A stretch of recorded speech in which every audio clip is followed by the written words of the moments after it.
Vamos a comenzar la siguiente ponencia sobre la formación profesional y las metodologías innovadoras de aprendizaje. El ponente va a ser Roberto García, estoy aquí de Peñascal, y bueno, un poquito más o menos. Roberto es diplomado en Magisterio y licenciado en Ciencias del Desarrollo y actualmente está cursando un doctorado en Educación. Y bueno, la tesis en la que está trabajando se titula Diseño de una metodología integradora de competencias en ciclos formativos de grado medio. Bueno, ha colaborado también en la elaboración de los DCBs, de los perfiles profesionales de IP para el gobierno vasco, también en la elaboración de los DCBs de los perfiles profesionales para el MEC, y bueno, ha colaborado y colabora actualmente con el IVAC, tanto en el diseño, desarrollo e implantación, en su día de los PCPIs y actualmente en la formación profesional básica. Ha participado también y colaborado como profesor de curso de posgrado de la UPV, y bueno, en los últimos 23 años su itinerario profesional lo ha desarrollado aquí en Peñascal, bueno, pues participando tanto en el día a día de nuestros talleres como en el desarrollo y diseño de estrategias educativas que luego se ha ido poniendo en práctica en nuestros programas, principalmente los programas de iniciación profesional, en los programas de complementaria y los programas de grado medio. Ha colaborado muy activamente pues, en el desarrollo del plan de mejora de lectura que tenemos aquí lanzado en Peñascal, en el plan de valores, así como en las colaboraciones basadas en los proyectos integrados de aprendizaje con los que trabajamos aquí en Peñascal. Y bueno, sin más, nada con la charla.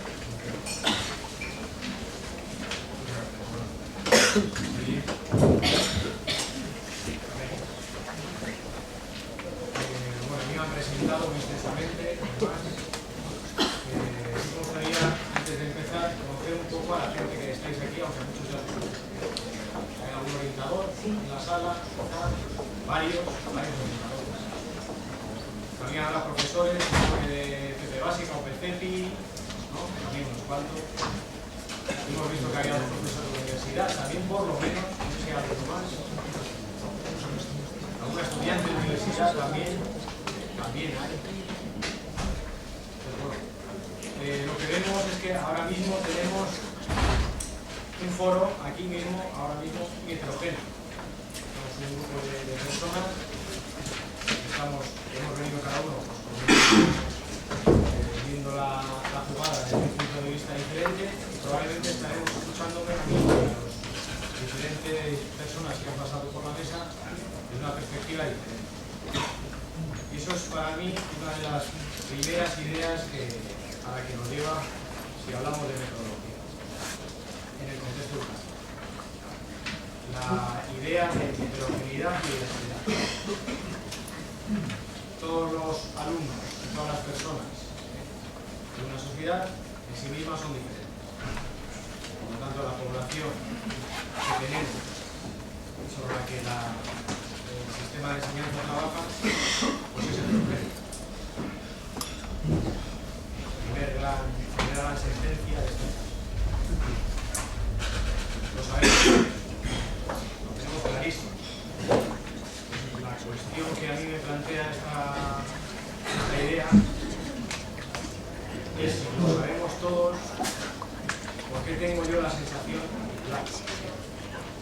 de que los métodos mayoritarios que tradicionalmente se utilizan en la enseñanza no responden a la heterogeneidad, sino que están planteados de una perspectiva homogénea, planteados para el alumno medio que realmente no existe,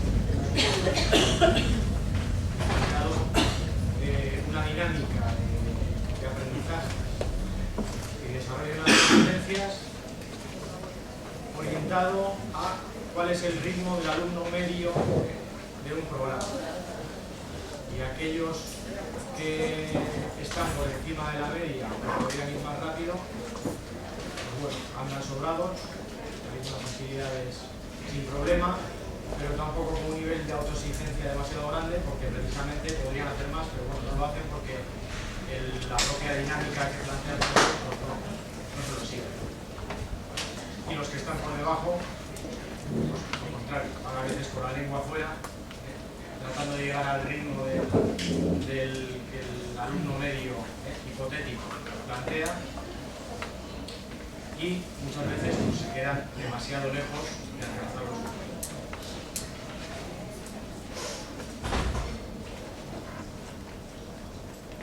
Esto sería, como veis todos, la campana de Gauss para explicar pues, cuál es la distribución de una población normal. Por haber hablado una variable. Pues bueno, si representáramos en esa distribución a la población escolar en general, pues lo que tendríamos es que pues, esa sería la distribución que podríamos tener según los resultados académicos. Por ejemplo, viendo que pues, en la parte izquierda se situaría la población que peores resultados académicos obtiene y en la derecha pues, la población que mejores resultados obtiene. ¿Dónde está la mayoría de la población? Evidentemente en las zonas centrales, ¿no? Es lo que dice la estadística, ¿no? La ciencia. Si nos fijamos en la parte central de esa población, lo que sí podemos observar es que hay un volumen grande de la población que está precisamente en esos ámbitos, ¿no? En esos rangos, por así decirlo. Y que la diferencia, si cogemos una muestra de 1000 personas, 1000 alumnos que están en la franja central, entre ellos, la diferencia entre ellos, pues no es demasiado grande. Ahora, sin embargo, si vamos a uno de los extremos, y yo me voy a situar en el extremo izquierdo, porque es donde estamos los PCPIs, la FP básica, es donde estamos trabajando con la población que tiene peores resultados académicos en su vida escolar ordinaria. Por lo tanto, voy a situarme en la parte izquierda. Si cogemos a 1000 alumnos de esos, las diferencias poblacionales entre ellos se acrecientan. Ahí estamos, en ese escenario, los centros de PCPI y los centros de CPAS. Lo que a veces la escolarización ordinaria, como metodologías, soporta, que es un funcionamiento didáctico basado en la homogeneidad, o desde un enfoque homogéneo, en los centros de PCPI y los centros de CP básica, eso es insoportable.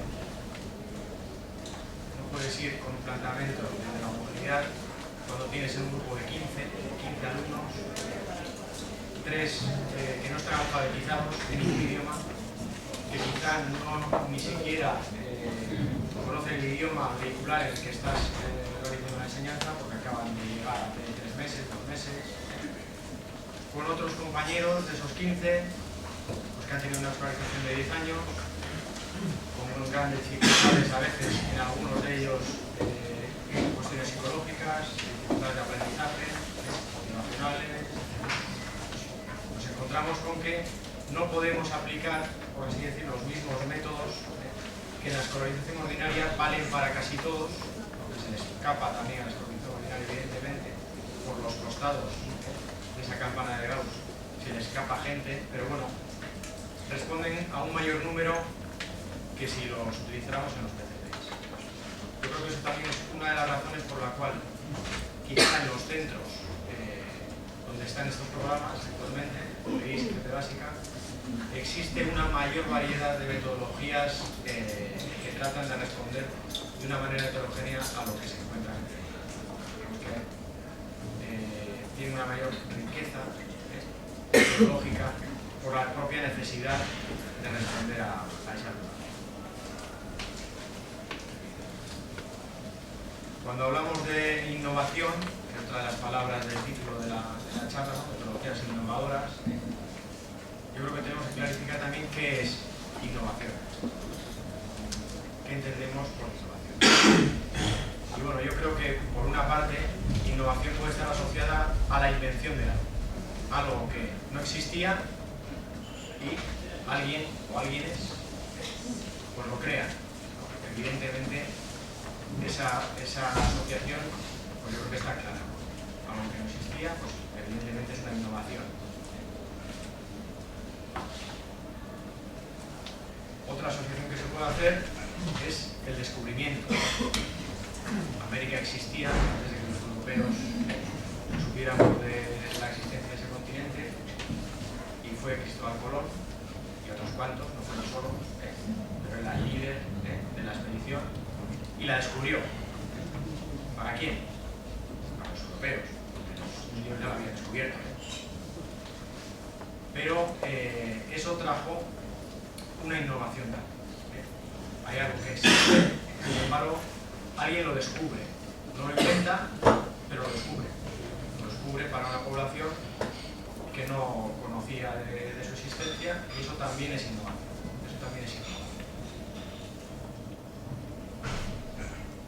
Y la tercera palabra, digamos, que puede asociarse a la innovación es la aplicación.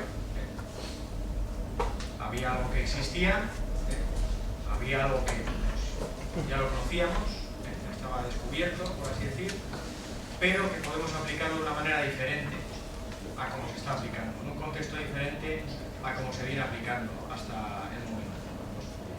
Esa cuestión también es importante. Cualquiera de esas tres cuestiones,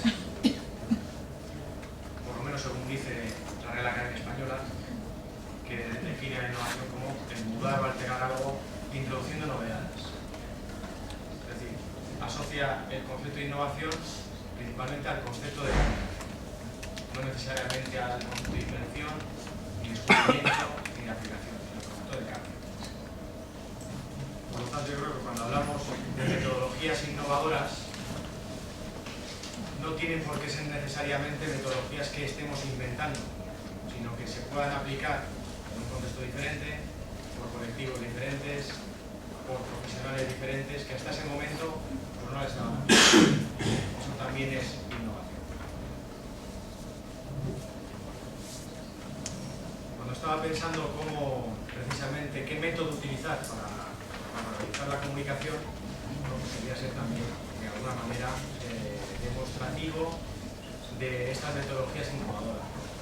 Estuve dándole vuelta a qué diferentes métodos conocemos en el entorno educativo, porque no son exclusivos de la formación profesional, pero que pues, de una manera u otra, en un centro u otro, se están desarrollando como novedosos, implantando, ¿no? Entonces, me planteo uno de los planteamientos que me dices, bueno, podemos hacer en las jornadas pues un análisis de casos, un análisis de objetos, que es una de las metodologías que, por ejemplo, se están utilizando o implantando en los últimos años en los centros educativos. Entonces, hablé con el profesor, bueno, ¿qué te parece? Si digo a los que están asistiendo a la jornada, mientras tú estás dando clase, entramos, analizamos un poco cuál es tu metodología, y me dijo, vale, bueno, ¿cuántos sois? 120, pues no vamos a entrar, vale, descartado, descarté este tipo de metodología por la dificultad. Otro tipo de método que se está utilizando, también en la FP, también en el contexto educativo que no es formación profesional, también en las empresas, en la gestión de empresas, se está utilizando, no son métodos exclusivos del aprendizaje, son los juegos de simulación. Vamos a crear un entorno en el cual afrontamos una realidad, tratamos de dar respuesta a una realidad simulada. ¿Vale? Sería lo que hace Fernando Alonso cuando se entrena. Le meten en un vehículo que no es un coche, sino un simulador. Se mueve como si fuera la Fórmula 1 y él está, digamos, practicando el pilotaje pues, con un simulador. Lo mismo los pilotos de avión, eso también se utiliza en el contexto educativo, planteando aprendizajes en los cuales tú sitúas al alumnado en un contexto simulado. Le asignas un rol, estamos relacionados también con el role-playing, que lo conocemos, digamos, por nombre que se conoce más, en el cual asignas a los alumnos unos roles, les pones unas condiciones y tratas de situarles en un contexto del cual podamos extraer también una serie de aprendizajes. Sería otra de las posibilidades, otro método que podríamos utilizar. Otro de los métodos que pueden considerarse novedosos, entre comillas, pues es trabajar en base a proyectos de trabajo. Proyectos de trabajo en los cuales, independientemente de en qué disciplina o asignatura estés en el horario, se plantea un enfoque globalizador y multidisciplinar en el cual lo que importa no es los aprendizajes dentro de una disciplina concreta, sino alrededor de un proyecto de trabajo, qué aprendizaje se pueden realizar de diferentes aspectos, lingüísticos, matemáticos, científicos, tecnológicos, etc.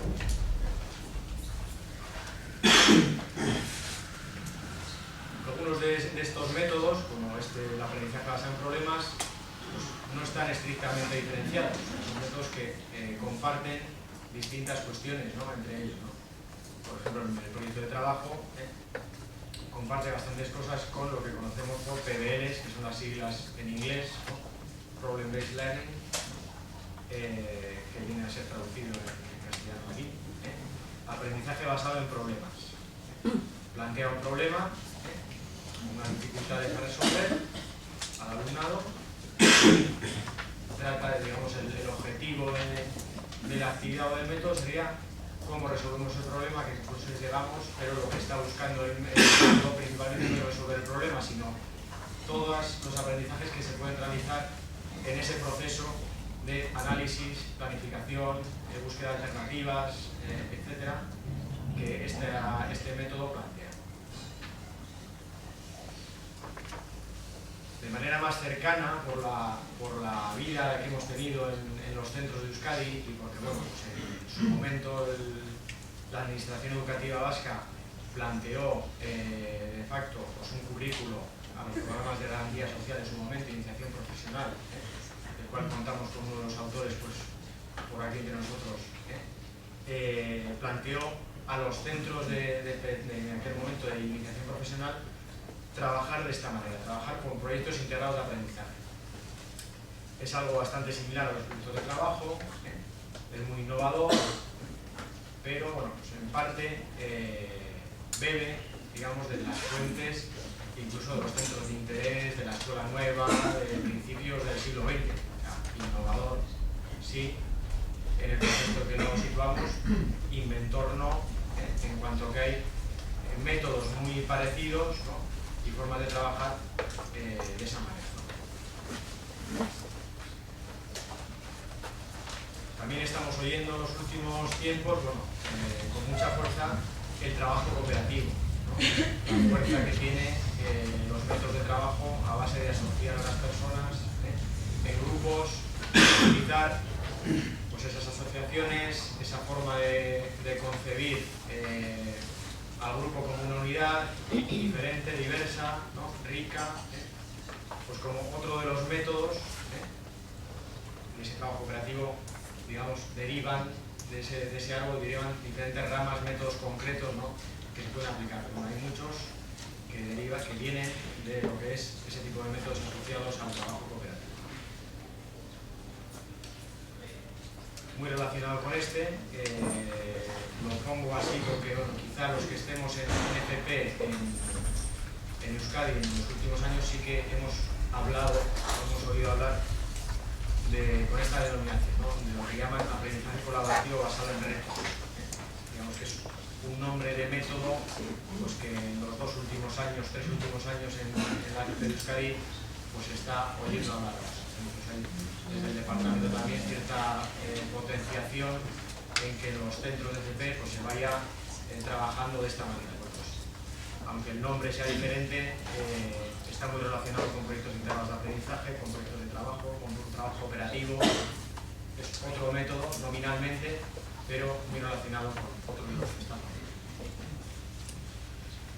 Otro método también que puede ser innovador, por la cantidad de gente o de centros, tomando la población general que lo utiliza, demasiados, pero bueno, que se está abriendo camino como los demás, es el aprendizaje-servicio, que en los últimos años ha llegado, por decir así, incluso a la universidad, al ámbito universitario. Y tenemos en la Universidad de Deusto y creo que en la Universidad del País Vasco también un planteamiento de que sus alumnos, los alumnos de grado, realicen también dentro del aprendizaje universitario unas tareas de servicio que estén integradas dentro del currículo universitario y que sirvan de aprendizaje, ¿no?, con este planteamiento.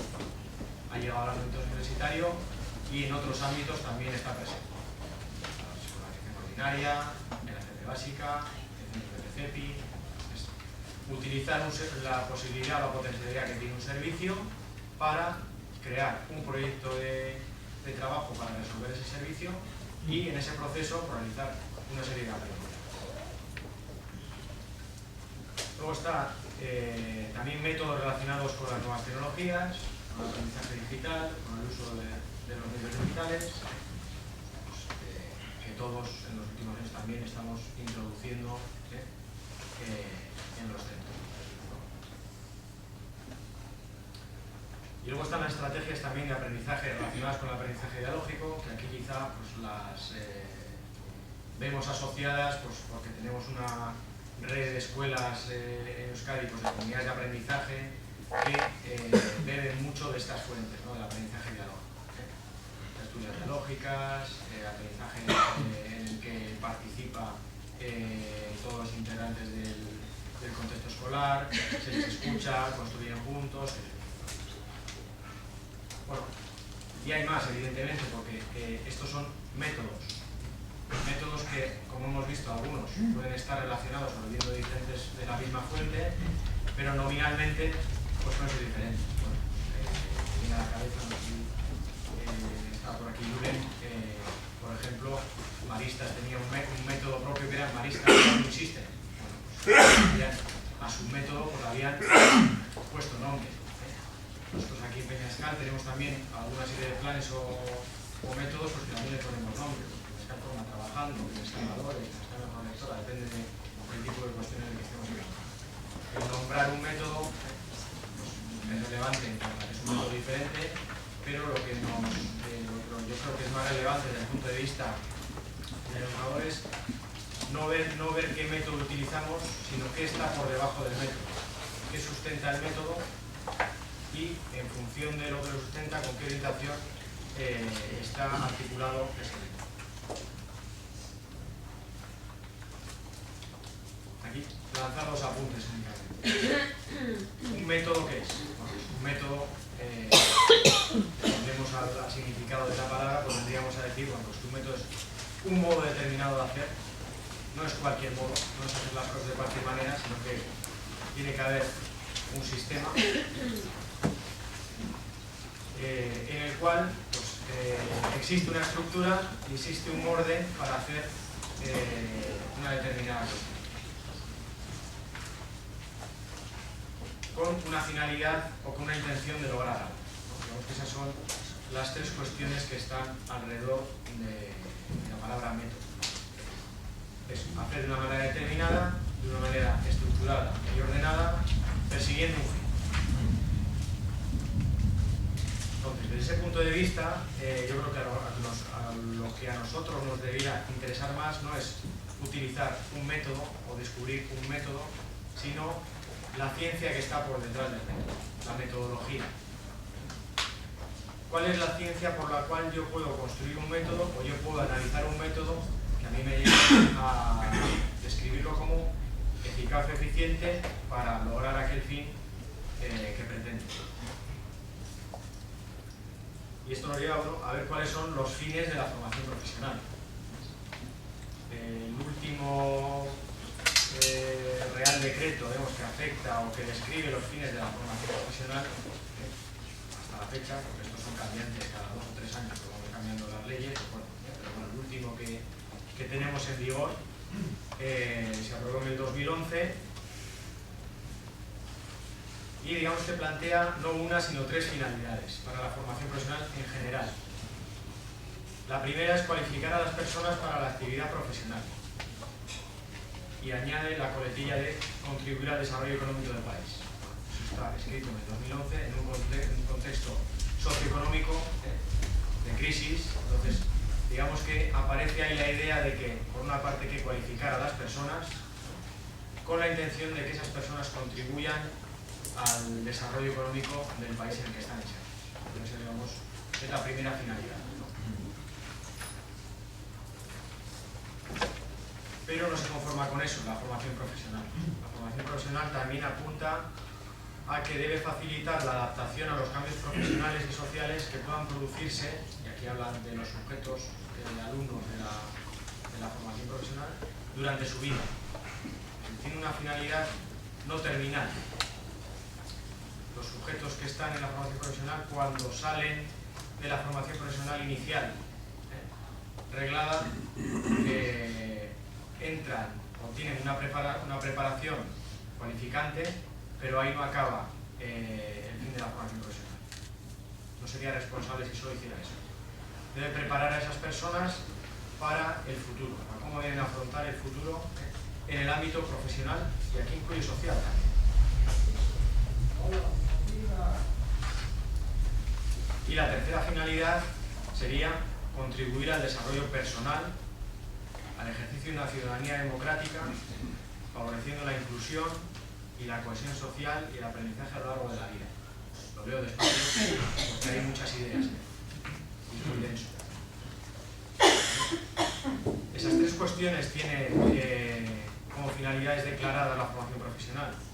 Entonces, esos son los fines a los cuales el método debe dar respuesta en su conjunto, y desde la perspectiva de la heterogeneidad, de que todos los agentes alumnos que entran al sistema, independientemente de la diversidad y las características propias de cada cual, para todos ellos y para cada uno son esos fines. Por lo tanto, el método debe tratar de responder a todos y cada uno de los alumnos que entran en ese sistema, y que todos y cada uno de los alumnos que salgan de él, pues habiendo conseguido pues estos fines. Ahí está. Bueno, para hacer ese análisis de cuáles son los métodos eficientes, vamos a tratar de ver desde qué enfoque teórico, pero contemporáneo, nos lleva a analizar el proceso de enseñanza-aprendizaje que se da en los centros de FP. Vamos a ver qué nos dice la ciencia actual, la psicología, la biología, todo lo que sabemos que está relacionado con el proceso de enseñanza-aprendizaje. Tenemos referencia a la dualidad que hacía referencia a Fernando, de que se había dejado de hablar de enseñanza. Estamos hablando del aprendizaje, volcando, digamos, el aprendizaje y la enseñanza que pasa con ella, que yo soy profesor. Bueno, pues yo creo que hay que hablar de un proceso de enseñanza y aprendizaje, porque en el contexto reglado es verdad que hay un alumnado que viene a aprender, pero es verdad que también hay un profesorado que tiene la responsabilidad de enseñar. Por lo tanto, el proceso en el contexto reglado es doble, es de aprendizaje, pero es de enseñanza.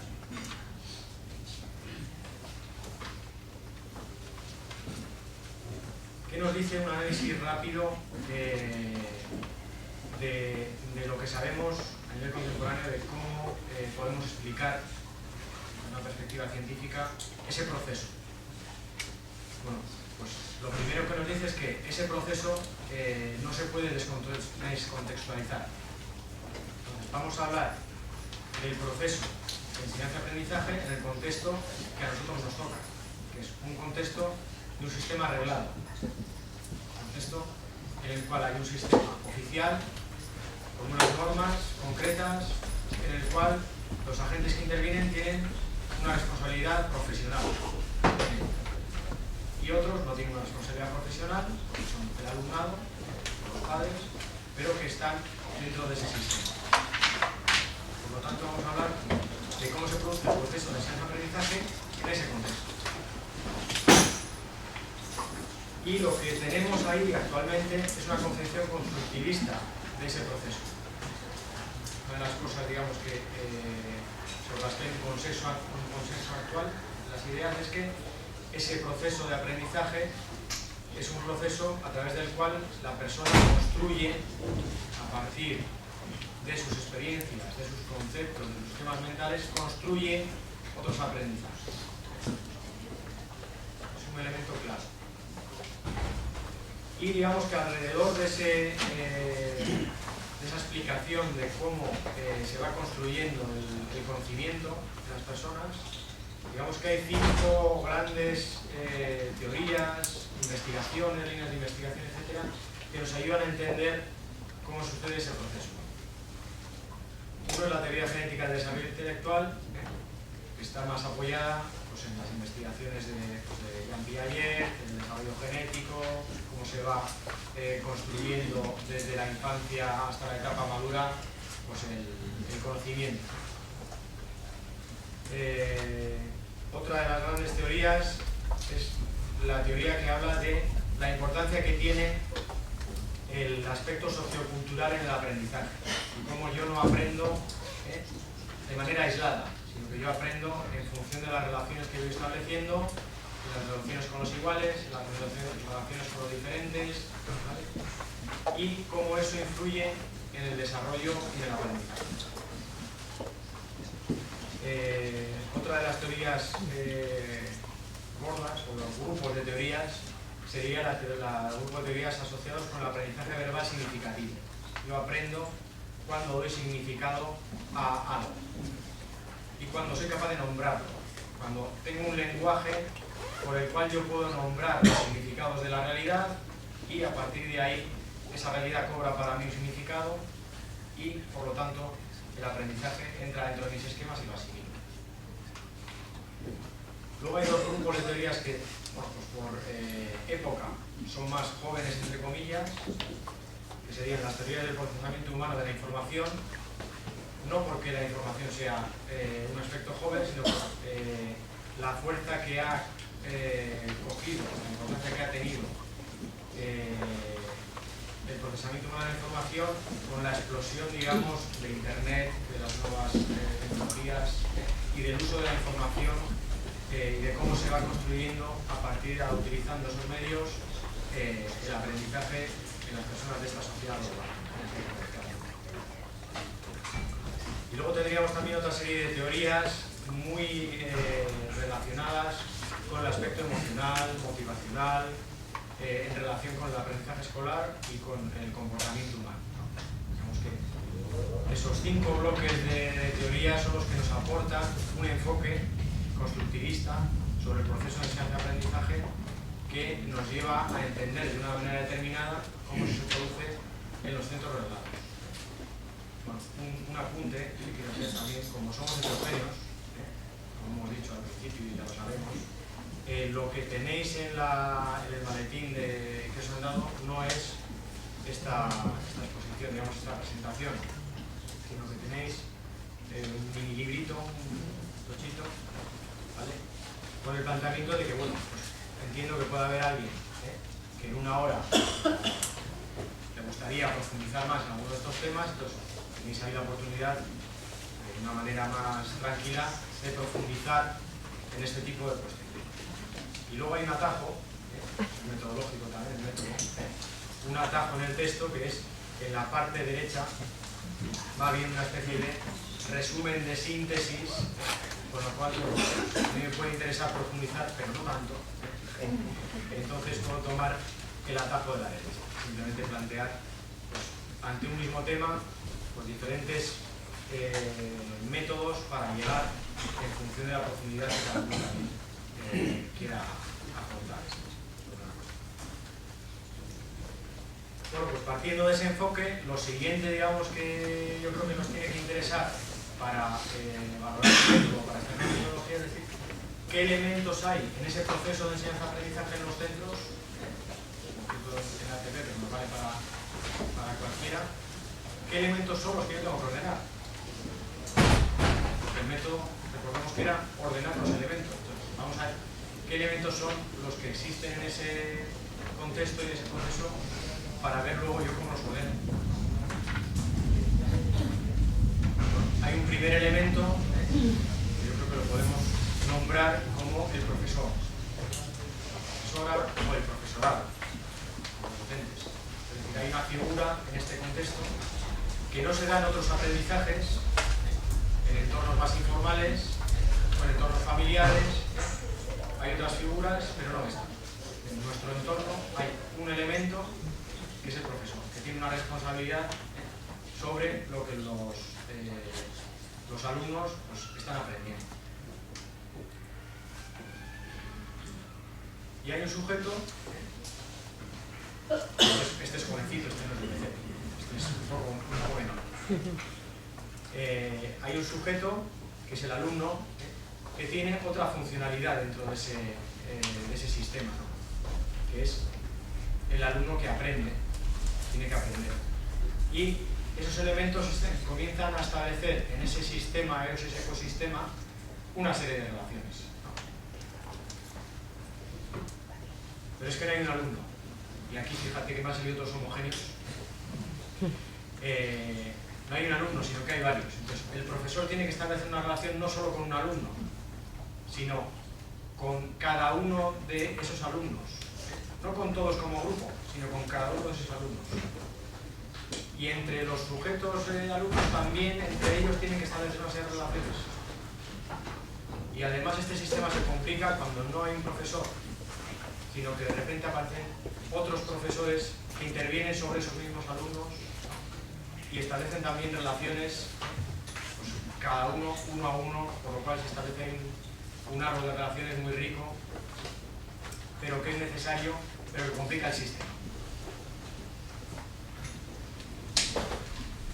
Y en el análisis lo vamos a plantear como otro elemento, que es el contexto que nos sitúa en un escenario concreto a esos dos elementos, los dos constructos de elementos, los alumnos y los profesores. El contexto en que esas relaciones se producen condiciona, evidentemente, el propio proceso. Si yo estoy en un centro, en el cual pues, tengo compañeros de la ESO, compañeros de primaria, compañeros de infantil, de bachillerato y tal, ciclos de grado medio, el contexto en el que yo estoy relacionándome y estableciendo mi aprendizaje es radicalmente diferente a si yo estoy en un centro de PCPI, en una población concreta, rural, y estamos dos grupos y 45 chavales, por ejemplo. El contexto en el que se produce el proceso de enseñanza-aprendizaje condiciona en sí mismo el propio proceso. Por lo tanto, es otro elemento a tener en cuenta a la hora de ordenar mi método, a la hora de analizar cómo se relacionan los diferentes elementos y cómo yo opero sobre esos elementos para llegar de la mejor manera posible a los fines perseguidos. Y en esa explicación del contexto podríamos, digamos, introducir un elemento que es propio del contexto reglado, en el cual, digamos que si explicamos el aprendizaje en contextos no reglados, esos elementos no están. Puede haber unos elementos en entornos reglados de relación entre dos personas, salvando las distancias entre el rol del profesor y el alumno, ¿vale? Y un contexto donde se producen esos aprendizajes, en el entorno familiar, social, en la calle, los amigos. Hay más de una persona y hay un contexto. Pero en el entorno reglado hay una serie de elementos que están, digamos, en el terreno de las ideas. Son constructos que nos llevan a explicar ciertos conceptos y a operativizar. El primero de ellos serían los objetivos, que yo lo hemos nombrado así ahora mismo, por, digamos, cercanía, por cómo se están construyendo los currículos de formación profesional básica. No hablan ya de objetivos, sino que los nombran como resultados de aprendizaje. Es lo mismo, desde un punto de vista, pero curricularmente, como estamos acostumbrados a cambiar el nombre cada 3 años para que la gente no se despiste, pues bueno, lo van cambiando el nombre. Lo que antes eran capacidades, ahora son resultados de aprendizaje y van a ser otro nombre, con sus matices. Ese sería uno de los elementos que importan en el método, es decir, fines concretos que yo quiero que el alumnado desarrolle, y esos son lo que realmente debe condicionar mi método. Hacia dónde quiero llevar al alumno, ¿para qué? Para que desarrolle unas competencias concretas, ¿no? Ese es el fin en pequeño, ¿no? Hay otra idea que está ahí como otro elemento, que son los contenidos, que son elementos que están muy asociados a los objetivos, están relacionados con ellos, y que a veces nos encontramos con métodos en los cuales parece ser que le han comido el terreno a los propios objetivos. Los propios contenidos a veces, en situaciones concretas, vemos que los contenidos se han convertido en los fines de las dinámicas planteadas, ¿no? O sea, habría que tratar de plantearlo de manera muy diferente porque no es lo mismo. Habría otro elemento que son las actividades de aprendizaje, que es realmente donde se concretan, donde se relacionan en una actividad física, en una acción que yo puedo visualizar, porque por el propio término acción no es algo físico, es la explicación de una actividad, ¿no? Que son las actividades a través de las cuales el profesorado pues, pone en funcionamiento diferentes estrategias y tratando de llegar a los resultados de aprendizaje, trabajando una serie de contenidos, pero a través de una serie de actividades, ¿no? Y luego habría un último elemento a ordenar en nuestro método, o en nuestros métodos, que sería el proceso de evaluación. Esos 4 elementos del estudio que podríamos hacer de los diferentes niveles de desarrollo curricular están de una manera o de otra presentes en todos ellos. En los currículos de los títulos, en los currículos de cada módulo, en las programaciones del profesorado. Digamos que esos 4 elementos están presentes de una manera o de otra, con un nombre u otro, en cada uno de los niveles de desarrollo curricular. Hay otra serie de elementos, en función de dónde pongamos el foco en el análisis, pero estos 4, digamos que están presentes en cada uno de estos. Bueno, pues eso es lo que tenemos, digamos, de escenario. Tenemos una serie de elementos desde una perspectiva de enfoque constructivista, una serie de elementos que podríamos agrupar en el ámbito más físico, porque son cuestiones que podemos tocar, y otros elementos que están en el ámbito conceptual. Bien, vamos a tratar de ver qué es lo que nos dice desde una perspectiva contemporánea, innovadora y coherente con ese enfoque científico actual, qué es lo que nos dice de cada uno de esos elementos que nos sirva para establecer si un método que utilicemos es apropiado, suficiente o no. ¿Qué nos dice del alumnado? ¿Qué podemos llegar a concluir del alumnado? Bueno, pues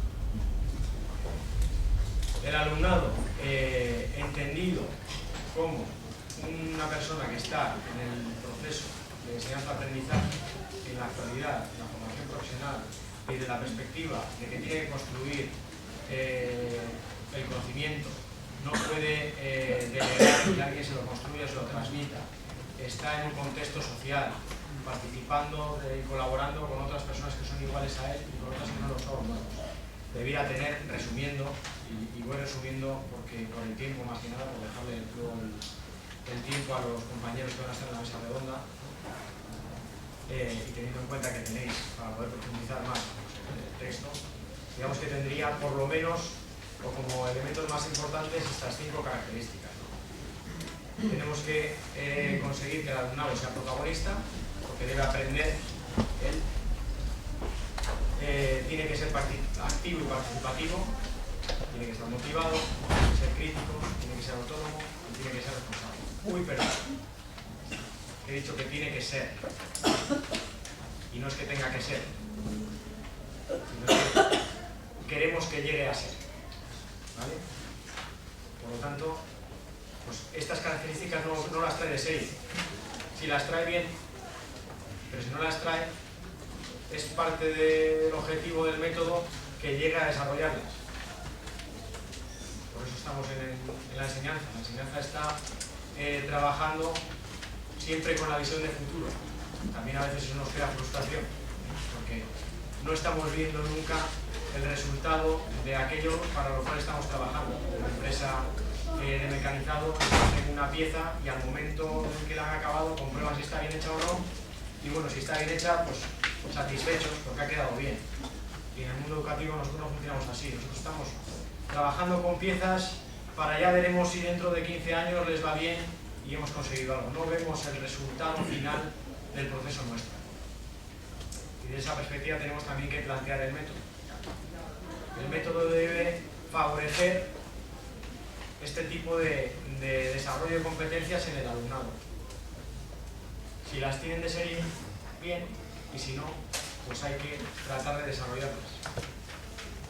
lo que no podemos hacer es exigir al alumnado que sea activo y participativo y plantearles métodos en los cuales no le exigimos en la actividad concreta diaria una implicación. Eso es un contrasentido. ¿Y qué ganan los contrasentidos de ese tipo? Pues evidentemente lo que hacemos, no lo que decimos.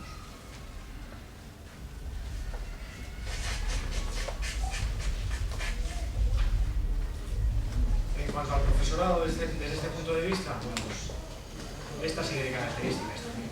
Tenemos como un profesorado, desde esa perspectiva, un profesorado que su rol principal es ser guía del aprendizaje de sus alumnos.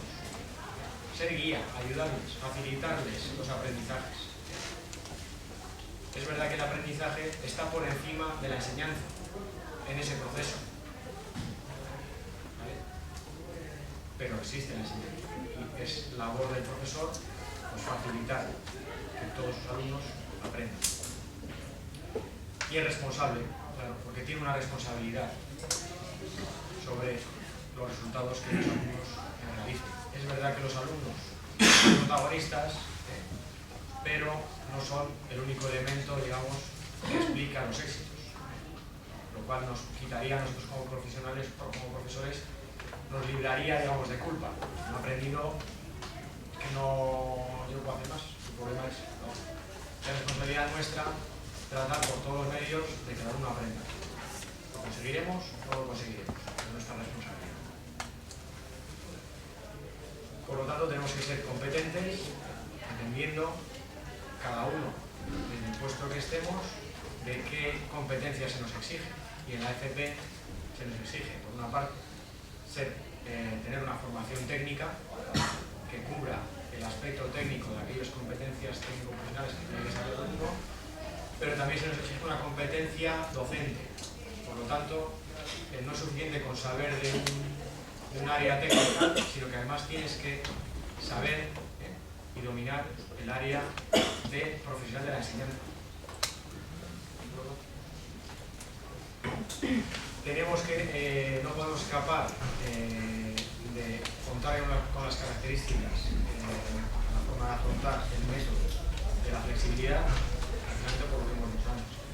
En un contexto heterogéneo no podemos ir con una norma para todo, una norma, un funcionamiento, etc. Por lo tanto, pues una de las características que tenemos que llevar en el ADN es la flexibilidad. Tenemos que estar ilusionados, si nos dejan y si podemos. Somos personas también. En la medida que estemos ilusionados por lo que hacemos y seamos capaces de ilusionar al alumnado, pues también crearemos un entorno más propicio para que el aprendizaje pues, sea más eficaz. Tenemos que contar también con la perspectiva de que somos orientadores, ayudantes en ese proceso individual de cada persona que se va construyendo su futuro y nosotros tenemos que orientarles, no el orientador del centro, no, cada profesor es orientador de los diferentes caminos que va teniendo el alumno en su momento que elegir y referentes. Somos referentes, tenemos que ser conscientes de referentes, que somos referentes para el alumnado. Innovadores, mantener un afán por la planificación de mejora que nos lleve a continuamente estar replanteando nuestra actividad y mejorándola. Y sobre todo, y aquí engancho con el planteamiento que nos lanzaba David en la presentación de Peñascal, en el caso concreto, la importancia que tiene la labor de equipo. Que tiene trabajar en equipo. Todas estas cuestiones, en el texto que tenéis, digamos que no son una declaración de intenciones, sino que surgen de un análisis de cómo es el proceso de enseñanza-aprendizaje, qué elementos hay y cómo no podemos escapar de este tipo de características. No podemos obviar que el profesorado tiene que trabajar en equipo con otros profesores, porque sobre un mismo grupo de alumnos estamos incidiendo pues varios profesores, por lo tanto no podemos plantearnos nuestra perspectiva de enseñanza desde mi asignatura concreta, independientemente de lo que esté haciendo el otro. No es coherente, ¿vale? No tiene sentido. El método, digamos, que queramos construir, si atiende a los fines aprendidos y trata de responder con lógica a esos fines en ese contexto, pues no puede escaparse de cada una de estas cuestiones. En cuanto al contexto de instrucción profesional reglada, ¿qué podemos decir? Bueno, pues podemos decir qué características tiene también que tener ese contexto, independientemente de que el centro sea grande, sea pequeño. Y ahí cito a un estudio de Alejo y García hablando de este tipo de cosas, cómo tiene que ser el contexto para un proceso de enseñanza-aprendizaje. La primera característica que él nombraba es didáctico. Tiene que ser un contexto en el que se pueda aprender, el que facilite ese aprendizaje. Tiene que ser también un contexto lo suficientemente amplio e integrador para situar los diferentes conocimientos dentro de una realidad que me permita establecer relaciones entre los diferentes conocimientos y disciplinas y dotar de significatividad a aquello que estoy aprendiendo. Muchas veces dotar incluso de funcionalidad. Tiene que ser autoconsistente, es decir, no tiene que ser un constructo inventado en el cual yo, ese contexto creado, no puedo establecer referencias con lo conocido. Y tiene que ser lo suficientemente consistente en el sistema planteado como para que los sujetos que están en ese contexto lo reconozcan como propio y como coherente. Él añade que tiene que tener relevancia a alguno de estos niveles. No está hablando únicamente en el contexto de la formación profesional, sino que está hablando en el contexto del aprendizaje en general. Entonces él dice que por lo menos en alguno de estos niveles tiene que tener relevancia. Bien en el contexto de la asignatura o la disciplina científica, bien en un contexto de especialidad o bien en un contexto de escala social. Tiene que ser reconocible o relevante ese contexto en el que se sitúa el aprendizaje. Y yo añadiría porque tiene que tener una potencialidad de atribuir por parte del alumno a aquello que aprende una significatividad y una utilización de aquello que aprende, una funcionalidad. Nosotros lo tenemos, yo creo que fácil en este contexto, porque tenemos un contexto que cumple gran parte o casi todas estas características, como que es el contexto sociolaboral, y que es lo que a nosotros en los CPIs, en la formación profesional básica y en la formación profesional en otros niveles, sitúa todos los aprendizajes en un contexto concreto, el de la especialidad o de la titulación concreta, en la cual se articulan los diferentes módulos de un título. Lo tenemos relativamente más fácil quizá que las enseñanzas de carácter generalista. Bueno, en cuanto al elemento principal que está en el terreno de las ideas, sobre lo que son los objetivos, ¿qué podemos decir? Bueno, podemos decir que ahora mismo entendemos los objetivos como el desarrollo de unas competencias, con lo cual conlleva, digamos, entender de esta manera los objetivos supone que estamos tratando de que el alumnado desarrolle una capacidad aplicada en un contexto concreto y una destreza, para la cual pues, pone en juego conocimientos, actitudes, valores, estrategias personales, etc. Pero todo eso contextualizado.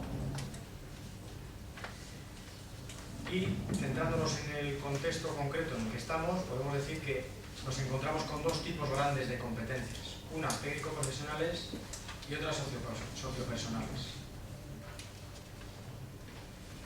En cuanto a los contenidos, bueno, pues, decir que están relacionados con los objetivos y situar un esquema que yo creo que ya es clásico de estructuración de los contenidos, conceptuales, procedimentales y actitudinales.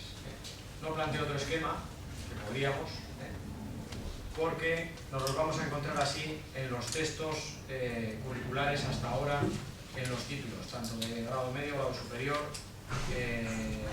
como de formación profesional básica. Lo vamos a encontrar organizada de esta manera. Las actividades de aprendizaje, en cuanto al elemento, análisis de elemento para establecer nuestro método, bueno, pues tendría que contar por lo menos con este requisito. tenemos que hacer actividades de aprendizaje que tengan potencialidad significativa. Porque no tenemos que olvidar que el que le atribuye el significado no somos nosotros desde el planteamiento programático, sino que son cada alumno. Entonces, para nosotros podemos plantear una actividad que a nosotros parece significativa, pero la atribución del significado la hace cada alumno. Entonces, lo más que podemos plantear es que tengan la suficientemente potencialidad como para que los alumnos le puedan atribuir de manera fácil un significado a que ellos están aprendiendo, ¿no? A través de esa actividad. También tienen que tener en cuenta las actividades de aprendizaje, las características de cada alumno que tenemos. Por lo tanto, tenemos que plantear diferentes niveles de desarrollo de las tareas concretas, plantear diferentes ritmos de aprendizaje en el desarrollo de las tareas de una manera natural, no ajustada o no realizando ajustes compensatorios sobre las tareas, sino de una manera normal, que eso, los ritmos, las diferencias, pues sea algo que esté dentro de la propia actividad. Otro elemento sería a contemplar por la actividad de aprendizaje sería que planteen retos alcanzables por el alumnado, problemas o proyectos o tareas que el alumnado es capaz de resolver, que no está demasiado alejado de su campo de destreza, junto también a la exigencia de esfuerzo, que no sean tampoco demasiado fáciles como para que no permitan un progreso por parte del alumnado. Tienen que tener pues, cierto equilibrio en ese aspecto. Una cuarta característica sería que posibiliten el desarrollo de las características elaboradas por el alumnado. Y tendríamos que preguntarnos también, bueno, ese tipo de actividades que igual en alguno de estos 2 días ha salido en algún momento, ¿no? Como serían actividades que el alumnado se encontraba cómodo, estaba bien, pero no desarrollaba en ellos pues ningún fin exigente, ¿no? En cuanto al aprendizaje. Bueno, habría que huir de ese tipo de actividades, ¿no? Y luego, sobre todo, que las actividades estuvieran contextualizadas, y en el caso concreto que nos ocupa, con arreglo al mundo sociolaboral, que es el que la formación profesional pues, encuentra relación. Y tendríamos otra característica también en las actividades de aprendizaje, que sería que integren de modo natural la evaluación dentro de dichas actividades. Y luego, con una amplia variedad de estrategias y técnicas, porque sabemos que una actividad concreta puede ser muy exitosa, pero la repetición y el hábito de una misma actividad, pues digamos que comienza a generar pues, una pérdida de motivación, de desinterés o de implicación en el alumnado que la realiza, el alumnado en este caso, personas en general, con lo cual va perdiendo potencialidad y eficacia. Por lo tanto, tenemos que disponer de un abanico amplio de estrategias técnicas a utilizar en diferentes momentos. En la evaluación, bueno, pues decir, fundamentalmente estas 6 cuestiones.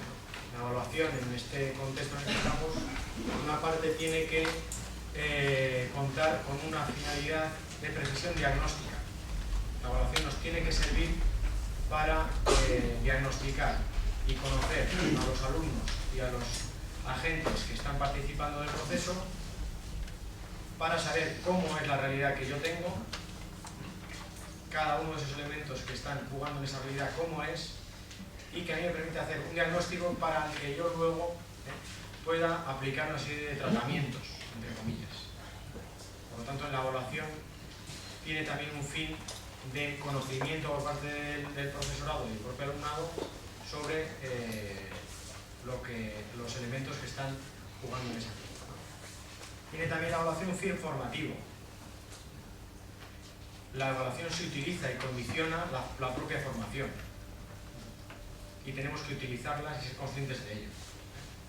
En función del examen que se pone o de la evaluación final que se realiza, el alumnado se sitúa de una manera o de otra ante la propia formación. Entonces, tenemos que ser conscientes de eso y utilizarla, la propia evaluación, como un elemento más a desarrollar las competencias que queremos en el alumnado. Es otro elemento. Contamos también con que la evaluación tiene que tener una referencia criterial. Bueno, ¿con qué nivel, con qué criterio establezco yo hasta dónde exijo el desarrollo de la competencia? Y de hecho las competencias están descritas en términos de responsabilidad y autonomía. Se puede trabajar un mismo tipo de contenidos, pero con un nivel diferente de autonomía y de desarrollo, en función de si yo soy ingeniero o si yo soy un alumno de FP básica. Igual estoy trabajando con dinámicas de fluidos, ¿no? Los dos, pero yo lo hago para poner unos tubos o yo lo hago para desarrollar un proyecto técnico con ese requisito. Bueno, pues en función también de la aplicación y de la competencia, a qué nivel de responsabilidad y autonomía debo desarrollarla, pues también me obliga a tener unos criterios para plantear la evaluación. Al estar en un contexto reglado, pues también la evaluación cuenta con una referencia normativa. Hay unas normas que a mí me dicen cómo tiene que ser la evaluación, cuáles son los fines sobre los que yo tengo que evaluar, las competencias que yo tengo que evaluar en los alumnos. Yo no soy libre, por así decir, de hacer una evaluación pues, aislada de esas normas que a mí me dicen qué es lo que tengo que evaluar. Tiene un fin sancionante. Y aquí es un elemento que de los PCPIs a la FP básica nos cambia bastante, porque los PCPIs, el final, digamos, del proceso no conllevaba ningún título reglado. Y ahora la FP básica va a conllevar que aquellos alumnos que aprueben todos los módulos van a tener un título reglado. Y ese título reglado les va a dar, tiene un valor y unos efectos, tanto en el camino académico con el camino laboral. Pues puede ser que al sancionar a unos y a otros, pues se creen unas situaciones de nuevo de otro fracaso. ¿Vale? Aquellos que no saquen el título de FP básica, ¿qué van a ser? ¿Fracasados en FP básica? Bueno, pues es un elemento a tener en cuenta. Pero estamos obligados, al final del proceso, a sancionar quién aprueba y quién no aprueba. Y luego la evaluación debe contar con una precisión sumativa. Es decir, la evaluación tiene que ir tomando datos a lo largo de todo el proceso y la suma de esos datos es la que tiene que aportar de una manera o de otra el conjunto de la evaluación en cada momento, con la finalidad que cada momento precisa. Y en cuanto a la evaluación, hay una última idea que quiero dejar, que es las cuestiones de quién realiza la evaluación.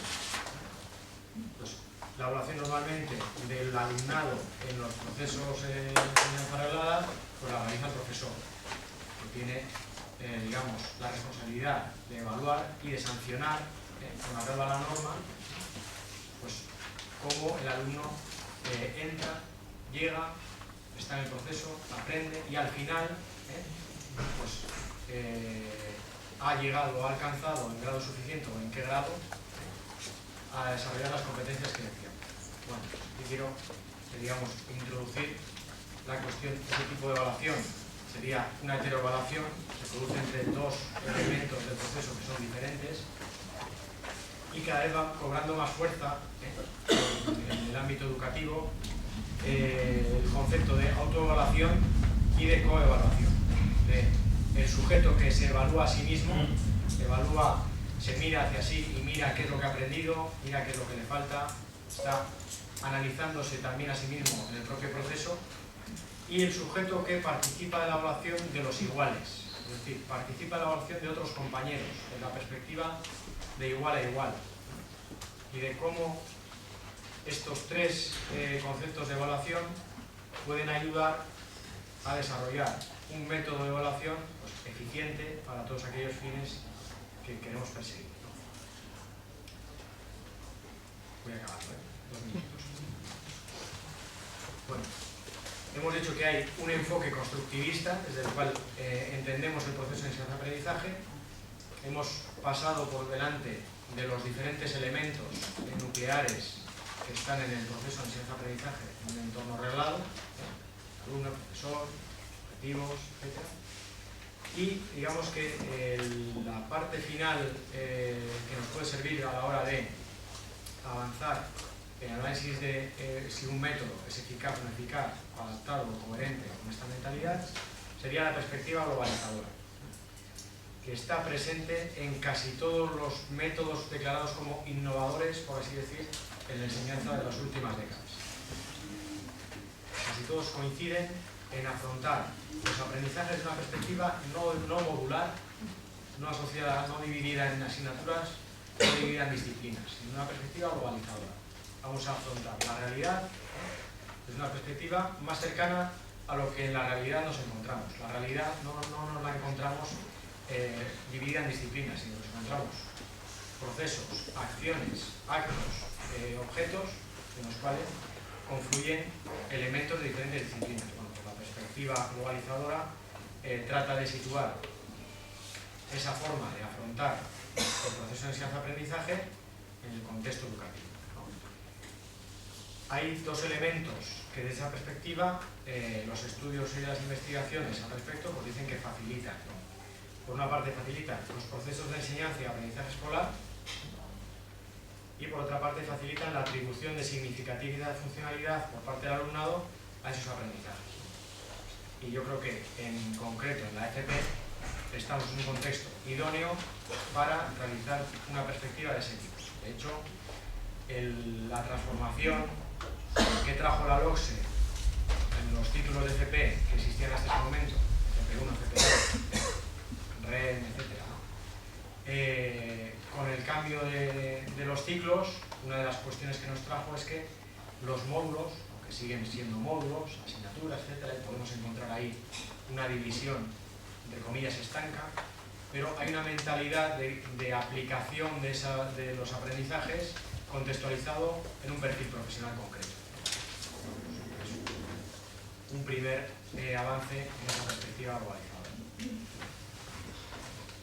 ¿Qué podemos resumir de todo lo que he dicho? Bueno, pues yo creo que es una frase un poco larga, en la que hay que coger aire para decirla hasta el final, pero yo creo que resumiría lo que he ido desgranando, ¿no? Pues tenemos, en cuanto a las metodologías innovadoras en la FP, yo creo que tenemos que jugarla desde esta fase, ¿no? Son metodologías innovadoras en la FP, pues aquellas que parten de un enfoque constructivista, que explica el proceso de enseñanza-aprendizaje, situando al alumno como protagonista de ese proceso, al profesorado como una persona en el cual su papel principal es ser guía o facilitador y es responsable como profesional en ese proceso, en un contexto de instrucción profesional reglada, con todo lo que ello conlleva, donde los resultados de aprendizaje son el elemento principal que orienta el currículo, donde existen unos contenidos que se relacionan con esos objetivos y los resultados de aprendizaje y se concretan todo ello en las actividades de aprendizaje, donde se plantee una evaluación rica y variada desde una perspectiva globalizadora.